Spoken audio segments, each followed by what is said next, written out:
जय भीम साथियों, बहुत लंबे अंतराल के बाद हम लोग आज मिल रहे हैं। कल से संसद का मानसून सत्र शुरू हो रहा है। दिल्ली विश्वविद्यालय में एडमिशन शुरू हो गया आज से, और 1 अगस्त से दिल्ली विश्वविद्यालय की क्लासेस शुरू होंगी। मानसून सत्र शुरू होने के साथ 23 जुलाई को हम लोग कॉन्स्टिट्यूशन क्लब में स्पीकर हॉल में एक सेमिनार का आयोजन करने जा रहे हैं, और आयोजन करता है वी द पीपुल और सहयोगी हैं जय भीम मिशन, संविधान बचाओ संघर्ष समिति और तमाम इस तरह के कई संगठन हैं जो मिलकर साझा हम लोग हर बार कॉन्स्टिट्यूशन क्लब में या कहीं और ये प्रोग्राम करते हैं। संसद शुरू हो रहा है और जन सरोकार के कई सवाल उठेंगे। हमारे संगठन की ओर से जो हम लोग सेमिनार करने जा रहे हैं, चाहते हैं कि जो सेमिनार में जो सवाल उठें वो संसद के अंदर भी गूंजे। मसलन विश्वविद्यालय, आईआईटी, मेडिकल कॉलेजेस जिस तरीके से दलित, पिछड़े, आदिवासी छात्रों के उत्पीड़न, छात्र छोड़िए, शिक्षकों का भी उत्पीड़न जिस तरीके से हो रहा है, उसके प्रमाण धीरे धीरे सामने आने लगे हैं। आज ही मुझे एक फ़ोन आया था उत्तर प्रदेश से कि पुलिस वाले वहाँ गए हैं, एक टीचर को कह रहे हैं कि ये आपके खिलाफ जो है राजद्रोह का मुकदमा लगेगा, आपने संविधान बचाओ के बारे में लिखा था, 2022 में इलेक्शन के समय का पोस्ट है, उसमें मुकदमा करने की धमकी मिली है। बेंगलोर में आपने देखा होगा पिछली बार 10 प्रोफेसरों ने अपने प्रशासनिक पद से इस्तीफा दे दिया था, दलित प्रोफेसरों ने इस्तीफा दिया था। इसका मतलब है कि हर जगह जो तथाकथित जो हिंदू राष्ट्र बनाने वाले लोग हैं, जातीय वर्चस्व और दमन हर जगह बरकरार जारी है। संसद में ये सवाल हम लोग 23 तारीख को जो सेमिनार है उसमें उठाएंगे। कई सांसद, गणमान्य सांसद, member of parliament, farmer member of parliament, कुछ मिनिस्टर्स, कुछ member of parliament, sitting member of parliament, Rajya Sabha Lok Sabha दोनों के उसमें आएंगे, और हम लोग उन पर ये दबाव डालेंगे कि ये कम से कम मुद्दा संसद के अंदर भी उठे। दूसरा महत्वपूर्ण सवाल है कि लगातार हम लोग ईवीएम के खिलाफ संघर्ष करते रहे हैं। जब ईवीएम की पोल खोल हो गई, जब महाराष्ट्र चुनाव में राहुल गांधी ने बाकायदा पूरा सबूतों के साथ प्रमाण चुनाव आयोग में जमा किए, चुनाव आयोग के तरफ से कोई समुचित जवाब नहीं आया, तो इनकी ईवीएम की पोल खोल हो गई है। इसलिए अब बिहार चुनाव के माध्यम से ही अब वोट कटवा प्रोग्राम चल रहा है।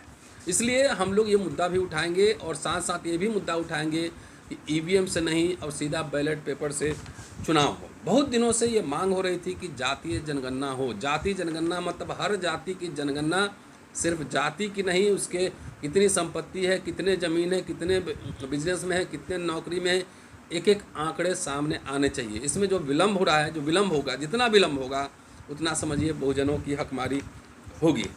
सवाल एक और जो है आरक्षण का, निजी क्षेत्र में आरक्षण का, प्रतिनिधित्व का सवाल हम लोग लगातार उठाते रहे हैं कि जिसको आप निजी क्षेत्र कहते हैं वो वाकई निजी नहीं है, वो पब्लिक के पैसे से ही चलते हैं। आपने देखा होगा कि बैंक के हजारों हजार करोड़ रुपए लेकर नीरव मोदी और तमाम ऐसे लोग भाग गए देश के बाहर, वहाँ जाके ऐश कर रहे हैं। वो पैसा पब्लिक का है। बैंक से जो लोन दिए जाते हैं पब्लिक का पैसा होता है, और बहुत ही कम दर पे वो लोन दिए जाते हैं, और कई बार तो लाखों लाख करोड़, 16 लाख करोड़ रुपए राइट ऑफ कर दिए गए हैं बड़े बड़े पूंजीपतियों के और ऐसे लोगों के, धनाढ़ लोगों को। तो इसलिए पब्लिक के पैसा से चलता है। कहने के लिए प्राइवेट है, लेकिन वो प्राइवेट नहीं है। इसलिए उसमें हमारी समुचित भागीदारी, जितने सरकारी ठेके हैं उसमें हमारी भागीदारी ये सुनिश्चित हो, इसके लिए संसद में बहस हो। अंतिम बात मैं कहना चाहता हूँ, उसके बाद हमारे साथी हैं डॉक्टर सूरज मंडल हैं, प्रोफेसर हैं दिल्ली यूनिवर्सिटी में, मंजीत साहू हैं हमारे साथी हैं, एक्टिविस्ट हैं, अनिल पटेल साहब हैं, और सुखबीर साहब हमारे साथ हैं। सब लोग अपनी बात संक्षेप में रखेंगे और हम लोग इसके बाद तैयारी में जुटेंगे। न्यायपालिका में आरक्षण का सवाल हमारा हमारी मांग है कि न्यायपालिका में जो कोलेजियम सिस्टम है उसको ट्रांसपेरेंट किया जाए, मोर ट्रांसपेरेंट किया जाए।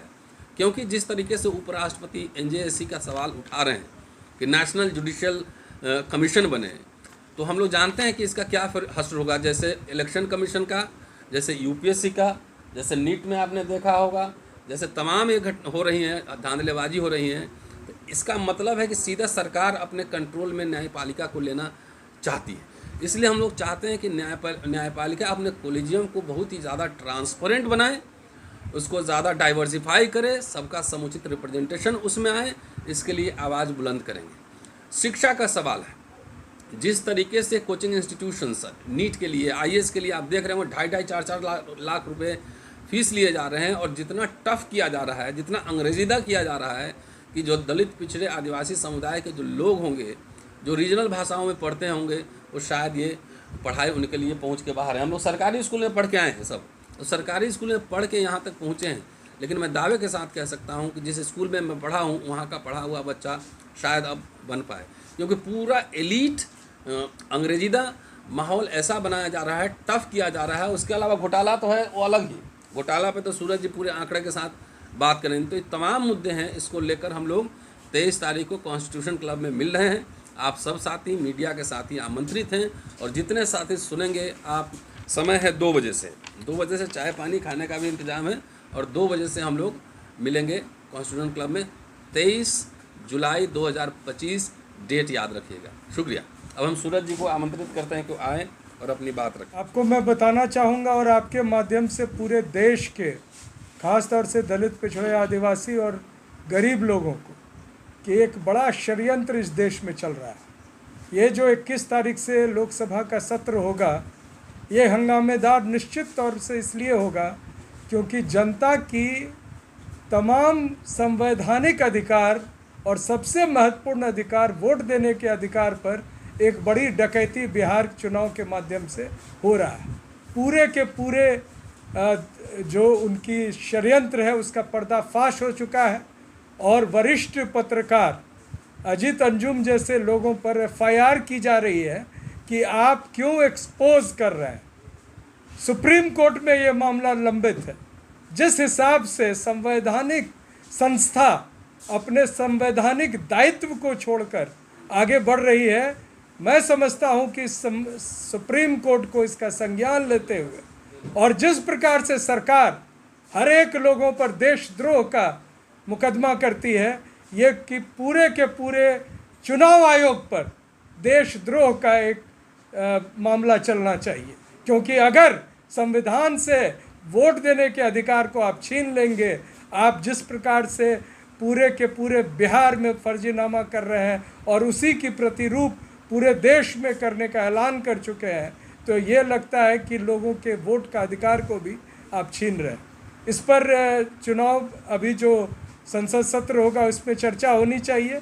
WTP यानी वी द पीपल और जो बाकी संस्थाओं का नाम लिया, वो इनका प्रयास हमेशा रहा है, हर लोकसभा सत्र से पहले ये एक या संसद सत्र से पहले इस प्रकार का एक आयोजन होता है कॉन्स्टिट्यूशन क्लब में। अनेक मेंबर ऑफ पार्लियामेंट आते हैं और अपनी बात को, जब लोगों के बातों के साथ साथ उनका एक प्रकार से आदान प्रदान होता है विचारों का, तो वो चीज़ झलकता है जब संसद में वो हमारे माननीय सांसद सर बोलते हैं। एक महत्वपूर्ण सवाल और उठाया, आप देखे होंगे गवई साहब चीफ जस्टिस, गवई साहब दलित समुदाय से आते हैं, और उनके चीफ जस्टिस बनने के बाद, सुप्रीम कोर्ट के चीफ जस्टिस बनने के बाद, जिस प्रकार से महाराष्ट्र जाने पर तमाम संवैधानिक पद पर बैठे लोग उनके आगमन को किसी प्रकार का तवज्जो न देते हुए उनका अपमान किया, ये सिर्फ उनका अपमान नहीं, पूरे सुप्रीम कोर्ट या पूरे देश का अपमान। आप समझ रहे होंगे, अभी लगातार आप समाचारों में देख रहे हो, हर एक राज्य में हाई कोर्ट जजेस की नियुक्ति हो रही है, हर एक राज्य में और सुप्रीम कोर्ट में जजेस की नियुक्ति हो रही है। फैसला कब लिया गया, ये टाइमिंग सेट किया जाता है। उनको पता होता है कि गवई साहब बनेंगे चीफ जस्टिस, उसके पहले ये सारे फैसले ले लो, अन्यथा गवई साहब जैसे लोग जो चीफ जस्टिस बनेंगे तो हो सकता है जुडिशरी में वो प्रतिनिधित्व की बात करें, डाइवर्सिटी की बात करें, और अगर ऐसी बात होगी तो दलित, पिछड़े और आदिवासी समुदाय से, अल्पसंख्यक समुदाय से हमें न्यायाधीश बनाना पड़ेगा। इसको बाईपास करने के लिए ये काम किया गया है। और शिक्षा का जो सवाल है, अभी हम लोग जहाँ हैं दिल्ली विश्वविद्यालय में, यहाँ हम देख रहे हैं कि किस प्रकार से फीस को बढ़ाया जा रहा है, किस प्रकार से सिलेबस में एक हेरा फेरी करके स्कूल लेवल पर न सिर्फ धार्मिक वैमनस्यता फैलाने का एक साजिश आरएसएस का जो है वो चल रहा है। क्लास 8 के टेक्स्ट बुक्स में, हिस्ट्री में आप डाल रहे हैं ऐसी ऐसी बातें जिनका हिस्टोरिकल फैक्ट्स एक संदेहास्पद है, जिसको ऑथेंटिकेट नहीं किया जा सकता है। आप कह रहे हैं कि मुसलमान जो थे इतने लोगों को, या अकबर ने इतने लोगों को मार दिया, और तमाम जो मेडिवल हिस्ट्री के जो अभी रिसर्च करने वाले हैं जेएनयू जैसे जगह पे, दिल्ली विश्वविद्यालय जगह पे, वो बार बार ये सवाल उठा रहे हैं कि ये जो बातें स्कूल के टेक्स्ट बुक में डाली जा रही, और अन्यथा ये कहा जा रहा है कि ब्राह्मणवाद शब्द टेक्स्ट बुक्स में आप इस्तेमाल नहीं कर सकते हैं क्योंकि उससे उस भावना, उस समुदाय की भावना को ठेस पहुंचेगा। और इधर आर्ग्यूमेंट ये है कि हमें तथ्य देना है। तो इस प्रकार की जो अनेक चर्चाएं हो रही है, इसको रोकने के लिए हम अनुरोध करेंगे कि बड़ी संख्या में 23 जुलाई को जो कॉन्स्टिट्यूशन क्लब ऑफ इंडिया में हमारे तमाम जो संविधान को बचाने वाले लोग हैं वो शामिल हों, और वो आकर अपनी बात न सिर्फ रखें और सुने, बल्कि हम सांसदों से भी निवेदन कर रहे हैं कि वो बड़ी संख्या में आए। और मैं एक खास जानकारी देना चाहता हूं कि डीएमके पार्टी के जो 4 नए राज्यसभा सांसद हैं, जिसमें से एक पहले से सांसद हैं पी विल्सन साहब, ये सभी लोगों को वहाँ पर एक प्रकार से सम्मानित भी किया जाएगा क्योंकि वो दोबारा चुनकर आ रहे हैं। कार्यक्रम निरंतर 2019 से कॉन्स्टिट्यूशन क्लब और रामलीला मैदान में चलता है। ये कार्यक्रम गैर राजनीतिक पार्टी के द्वारा बुद्धिजीवियों से रचित और ऑथेंटिक डाटा के ऊपर है। जो हनन हो रहा है हमारे देश के जो मेन आदमी 90% के लोग हैं, उनके अधिकारों के साथ छेड़छाड़ हनन हो रहा है। जैसा कि बताया, कॉलेजियम सिस्टम के माध्यम से, जाति जनगणना में विलंब करने के माध्यम से, इन तमाम मुद्दे पे जन जागरण हमारा कार्यक्रम करते रहता है। इसमें कई सारे इंटेलेक्चुअल लोग जो कि देश के जो संचालक हैं, जो अपने समाज को प्रबुद्ध लोगों के द्वारा जो चलाते हैं, उन तमाम ऑर्गेनाइजर से हम लोग का गठबंधन है और वो सब मिलकर के हमारे कार्यक्रम में शिरकत करते हैं। 2 कार्यक्रम मैं आप लोग को आह्वान भी करना चाहता हूं और तमाम देशवासियों को आह्वान करता हूं कि 2 कार्यक्रम आगामी लोकसभा सत्र में निर्धारित है। एक 23 जुलाई 2025 और दूसरा 29 जुलाई 2025। ये दोनों कार्यक्रम का उद्देश्य उतना ही है जितना आप लोग ऑलरेडी जानते हैं, जाति जनगणना।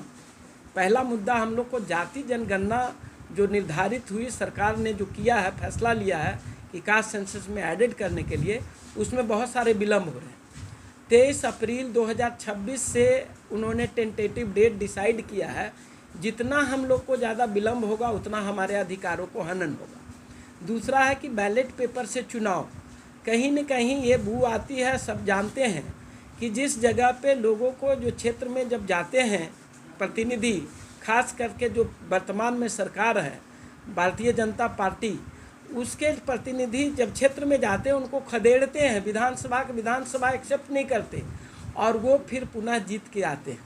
और कई तमाम ऐसे चीज़ें देखने से पता चलता है कि कहीं न कहीं ईवीएम से छेड़छाड़ है, ईवीएम मैकेनिज़्म में है, और उसमें कहीं न कहीं आता है कि हम लोग को समाज को बरगलाने का काम ईवीएम करता है। तो इसलिए हम लोग को बैलेट पेपर से चुनाव की डिमांड करते हैं। कॉलेजियम में हमारे लोग को नहीं रखने की वजह से वो एक एकाधिकार समझ करके अपने लोगों को बना लेते हैं और जजेज बना लेते हैं, नियुक्तियाँ कर लेते हैं।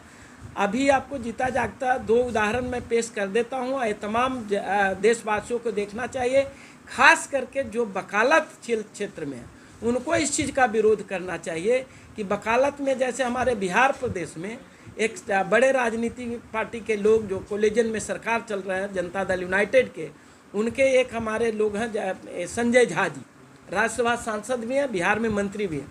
उनके 2 बेटी एक ही घर के छत में रहने वाली, मात्र 2 साल 3 साल के एक्सपीरियंस के बाद ही उनको है जो कि नियुक्ति कर दिया जाता है क्लास ए में, वो भी सुप्रीम कोर्ट जैसे संस्थानों पे। अब वकालत किसके करेंगे? जो हमारे देश के संसाधन के ऊपर कब्जा है उनके ऊपर वकालत करेंगे। वो अब तो हमारे लोग तो वहाँ पे है ही नहीं। तो इसलिए दूसरा उदाहरण अभी हमें मिला है उत्तर प्रदेश से, जहाँ योगी जी सरकार चला रहे हैं, भारतीय जनता पार्टी का डबल इंजन की सरकार बोलते हैं। तो वहाँ पे जो सरकार चल रही है उसमें 2 बेंच चलती है, लखनऊ और यहाँ इलाहाबाद। इलाहाबाद बेंच के लिए 7 में से मात्र 1 ओबीसी है, एससी गायब है। सेम 5 है जो कि लखनऊ में है, उसमें 5 में से 1 ओबीसी है। हो सकता है वो भी रसूखदार होंगे, हमें ओबीसी और एससी वाले से एतराज़ नहीं है, लेकिन क्या हमारे इतने सारे वकील हैं वो काबिल नहीं है? मैं तमाम वकील लोगों को भी आह्वान करता हूं, कार्यक्रम में भी आइए और आप भी प्रोटेस्ट करिए। मैं आपका लड़ाई लड़ रहा हूं, आपको तन मन धन से सपोर्ट करने की ज़रूरत है। चौथा मुद्दा हम लोग का जो सरकारी धन से पोषित ऑर्गेनाइज जैसे पीएसयू है, कॉन्ट्रैक्ट पे जॉब है, वहाँ पे हम लोग को आरक्षण का डिमांड है। जो ऑलरेडी हमारे जो प्रमोशन की बात करते हैं, प्रमोशन में रिजर्वेशन की बात करते हैं, इन तमाम मुद्दे को लेकर के, जैसे ठेकेदारी में हम लोग को रिजर्वेशन चाहिए। जब तक हम लोग शिक्षा से और बुद्धि तो हमने ले लिया, जैसे बाबा साहब ने कहा शिक्षित बनो, संघर्ष करो, संगठित रहो, ये 3 चीज़ में हम लोग संगठित नहीं हो पा रहे हैं। तो मैं बाबा साहब के विचारों को आगे बढ़ाने के लिए आप लोग से अपील करता हूँ कि शिक्षित बन रहे हैं, संगठित नहीं हो रहे हैं, संघर्ष कर रहे हैं सिर्फ लेबर उद्योग चलाने के लिए। तो हम लोग तमाम आप लोग से भी कहूँगा कि अपने लोग को बुराई भी नहीं करना है, जैसे है वैसे आप लोग को लेके भी चलना है। और तमाम कार्यक्रम को 4 चांद लगाने के लिए हमारे बीच में मेंबर ऑफ पार्लियामेंट लोकसभा जो 2019 से निरंतर आते हैं, कई सारे रिटायर भी हुए हैं, उन सब हमारी बात हुई है। सारे लोग, टीम के लोग 2 दिन जो कि मंडे से सारे सांसद उपलब्ध हो रहे हैं क्षेत्र से आकर के दिल्ली में, तो हमारी 2-3 टीम बना करके समस्त है जो कि सांसद महोदय को भी हम लोग आह्वान कर रहे हैं, उनको लाने का प्रयास कर रहे हैं। और उतना ही नहीं, बिहाइंड द कर्टन हम लोग जो मुद्दे हैं वो मुद्दे को 1 to 1 बैठ करके भी समझाने का प्रयास कर रहे हैं। उससे कई सारे बहुसंख्यक समाज के हित में कार्य हो रहा। आपको नवोदय विद्यालय का एडमिशन की बात हो या सैनिक स्कूल का हो या जाति जनगणना की बात करें, तो जनगणना करने के लिए तो बहुत सारे लोग कुर्बानी भी दिया, लेकिन अब सरकार को लगता है कि कहीं न कहीं जात की जनगणना होनी है, तो इसलिए समय अभी निर्धारित किया है, लेकिन वो भरोसा नहीं है। जितना विलम्ब होगा, मैं समझता हूँ कि अपने बहुसंख्यक समाज के लोगों को, मूल निवासी के लोगों को पैरों पे कुल्हाड़ी मारने वाला काम चलेगा। ये लोग अपने लेवल पे बिना एग्ज़ाम के ज्वाइंट सेक्रेटरी बना देते हैं, अपने लोगों को सिफारिश से महाधिवक्ता बना देते हैं। तो करीब 14 महाधिवक्ता के रूप में उसमें जो 2 लोग हैं, हम कहते हैं ओबीसी के लोग हमारे नहीं हैं, एससी के लोग नहीं हैं, इन लोग को नहीं बनाते हैं। क्यों? रसूखदार हो सकता है कि संजय झा जी अगर हमारे वीडियो प्रधानमंत्री देखें, अमित शाह देखें या तमाम जो एजुकेटिव के लोग हैं सरकार चलाने में, उसका ये विरोध करें कि भाई जो संजय झा जी को जो 2 बेटी को महाधिवक्ता के रूप में बनाया जा रहा है क्लास 1 में, वो किस चीज़ का बोनस मिला। हम लोग को ऐसा डाउट ये भी है कि कहीं ओबीसी की सरकार चलने वाला नीतीश जी और लालू जी और जो अन्य जो वहाँ के लोग हैं जो सरकार 30-35 साल से चला रहे थे, उनको कहीं न कहीं हनन करके, नीतीश जी को तो ऑलरेडी इधर उधर करते रहते हैं, तो हो सकता है इसी का बोनस संजय झा जी को मिला। प्रधानमंत्री साहब सचेत हो जाइए, आप नकली ओबीसी बन करके ओबीसी की वोट लेते हैं और बिहार में सारे कमेरे वर्ग के लोगों को वोट काटने के काम कर रहे हैं। इस बार आपको जनता छोड़ेगी नहीं। बहुत बहुत धन्यवाद, आभार आप। जैसा कि हम सभी जानते हैं 3000 साल से ज़्यादा काल से जाति के नाम पर भेदभाव और सामाजिक न्याय और अन्याय के बीच का संघर्ष है।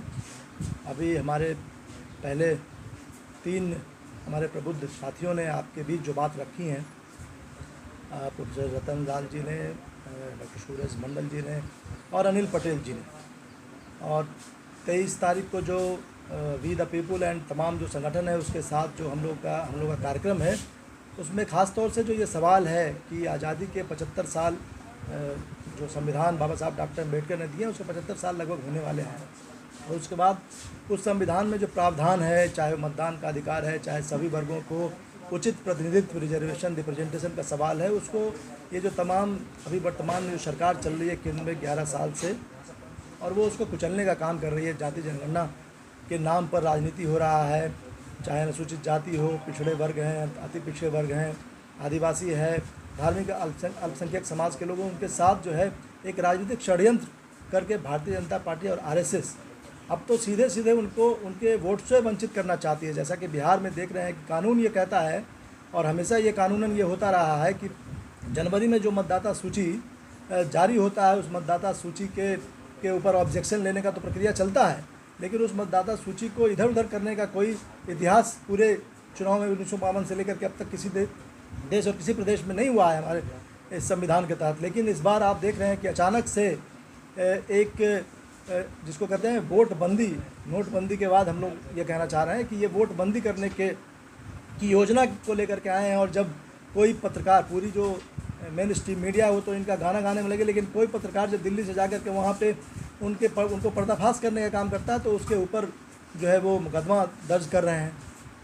बिहार में चाहे देश में जो आरक्षण का मामला है, अनुसूचित जाति के जो पोर्शन है, जहाँ पे जिस सरकारी क्षेत्र में मिले हुए हैं उसकी चोरी हो रही है, और जहाँ मिलना चाहिए जो निजी क्षेत्र है, जो तथाकथित जो पब्लिक के ही पैसे से चलती है, निजी क्षेत्र में, न्यायपालिका में, या तमाम जो शिक्षा के क्षेत्र हैं, स्वास्थ्य के क्षेत्र हैं, उनमें जो हमारा हक हिस्सा और भागीदारी जो होना चाहिए वो नहीं है। तो ऐसे में उन सवालों को लेकर के हमारे जो सभी संगठन के लोग हैं और जो हमारे जो सभी एक्टिविस्ट हैं वो 23 तारीख को और उसके बाद 29 तारीख को इस पर विमर्श भी करेंगे। और जो संसद का जो सत्र शुरू हो रहा है उसमें हम लोग ये चाहते हैं कि उस विमर्श का हिस्सा बने कि 2010 में जो जाति का जो सर्वे हुआ उसको भी सामने नहीं लाया गया। उसके बाद 15 साल हो गए हैं, न गणना हुआ है, न जाति जनगणना, और उसके बाद जाति जनगणना की जो घोषणा है वो एक तरीके से जो कहते हैं कि महिला आरक्षण जो बिल आया है, नारी वंदन अधिनियम जिसको लाया है इन्होंने, वो कब लागू होगा, और उसके भीतर भी जो आरक्षण का सवाल है अनुसूचित जाति के लिए, पिछड़े वर्ग के लिए, अति पिछड़े वर्ग के लिए, इन लोगों के लिए, वो भी उसमें नहीं लागू हुआ है। तो उसकी भी लड़ाई है। और आने वाले समय में जो बिहार में ख़ास तौर से जो चुनाव है उसके पीछे जो ये षड्यंत्र है और जो हम लोगों की मांग है ईवीएम के लिए, वोटर सीधे जो है बैलेट पेपर का जो चुनाव की मांग है, वो एक बहुत महत्वपूर्ण मसला है। क्योंकि ये अब महाराष्ट्र में तो वो पर्दे के पीछे चोरी करने की कोशिश कर रहे थे, अब तो यहाँ सीधे पर्दे के सामने आकर के भाई बिहार एक ऐसा प्रदेश है जहाँ पर कि एक बड़ी आबादी गरीबी में है, उनके पास छत नहीं है, फूस तक नहीं होता है उनके छत के ऊपर, जब बाढ़ आ जाता है, सुखाड़ आ जाता है, ऐसी स्थिति में उनके पास एक थैला तक नहीं होता है। और वो कागज़ दिखाने की बात करते हैं, प्रधानमंत्री इस देश के हैं वो, और जो बिहार के मुख्यमंत्री हैं वो अपने माता और पिता के जन्म का प्रमाण पत्र दे पाएंगे क्या? उनको सबसे पहले अपने माता पिता का जन्म का प्रमाण पत्र देश के सामने देना चाहिए। तो इन सवालों को लेकर के हम लोग लगातार संघर्षरत हैं। और ये वी द पीपुल और संघर्ष समिति, संविधान बचाओ संघर्ष समिति के साथ साथ पूरे देश में जितने भी सामाजिक न्याय के संगठन हैं उन सब का सवाल ये है कि क्या जातीय जो जनगणना है वो कब होगा, उसके सवाल जो प्रश्नावली होंगे वो क्या होंगे, और उसकी अंतिम तारीख क्या होगी। क्या ये पॉलिटिकल, केवल प्रधानमंत्री मोदी जी ने इस पर तो अभी तक कुछ बोला ही नहीं है। प्रधानमंत्री जी जब मोदी जी जा रहे हैं बिहार के सभाओं में, उस पर भी उन्होंने नहीं कहा कि वो जाति जनगणना करेंगे, उस पर 50% की जो आरक्षण की सीमा है उसको तोड़ करके कितना देंगे नहीं देंगे। बिहार में जाति आधारित गणना हुआ, 84% SC ST और OBC के जो लोग हैं उनके आरक्षण को 65% किया गया। भारतीय जनता पार्टी विधानसभा के भीतर तो समर्थन करती है, लेकिन उसी भारतीय जनता पार्टी के नेतृत्व में जो NDA में की जो सरकार है दिल्ली में बैठी हुई, उसको अनुसूची 9 में नहीं डाल करके सुप्रीम कोर्ट में जाकर के फंसा देने का काम करती है। भाजपा और जदयू और NDA की जो सरकार है उसको बिहार की विधानसभा में फिर से एक बार हम तो कहते हैं कि अगर सचमुच में आप आरक्षण के हिमायती हैं, कमज़ोर वर्ग के, दलित, वंचित, उपेक्षित, शोषित, पीड़ित समाज के अगर आप हिमायती हैं प्रधानमंत्री जी, तो आप जो है विधानसभा का सत्र वहाँ जो है आपकी पार्टी मांग करे, आपकी सत्ता में है, आप वहाँ पे हैं, और वहाँ पे फिर से एक बार ला करके और उसको केंद्र को प्रस्तावित करे, वहाँ जो सुप्रीम कोर्ट में मामला है उसको वापस लेकर के, और 65% जो आरक्षण है वहाँ पिछड़े अनुसूचित जाति और जनजाति वर्ग का उसको अगर लागू नहीं करते हैं, इसका मतलब ये है कि आप आज भी बेईमानी से उसी तरह से ओतप्रोत हैं जैसे RSS अपने शुरुआती दिनों से, भारतीय जनता पार्टी अपने शुरुआती दिनों से है। वो है 23 तारीख को जो हम कॉन्स्टिट्यूशनल क्लब में प्रोग्राम करने जा रहे हैं, जो SC ST OBC माइनॉरिटी की हकमारी का मनुवादी सरकार काम कर रही है, उसको रोकने के लिए अब जैसे बिहार में नोटबंदी की जगह वोट कटिंग का कर रहे हैं, ये वो आपको बिहार को मुद्दा बनाया इन्होंने। आगे आने वाले हर ज़िले में ये ऐसा ही करेंगे, और वोट काटेंगे, वोट काट के अपना वाद पूरा करने की कोशिश करेंगे।